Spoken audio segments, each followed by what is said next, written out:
भाई हमार अगर केहू भाई हमार लड़की से दिल से मोहब्बत कर लो ना भाई, तो प्लीज भाई हमारे खातिर ये वीडियो अंत तक देखे जाएगा कि भाई हमने के हर वक्त और हर टाइम देखल जाला कि साला लड़की कहाँ धोखा दे से यार।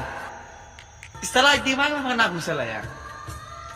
आखिर कौन चीज का कहला यार, समझ ना आवेला।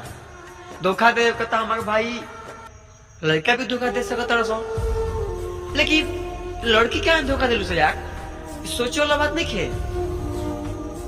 साला हमनी के साला इतना दुख झेल के साला ओकनी के खियावल जाला, हर कष्ट से ओकनी के हंसावल जाला, ओकनी के पल भुला दिली से यार।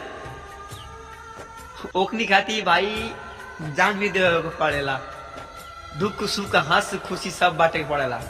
तो वो हमनी के साला जिंदगी में का बा यार।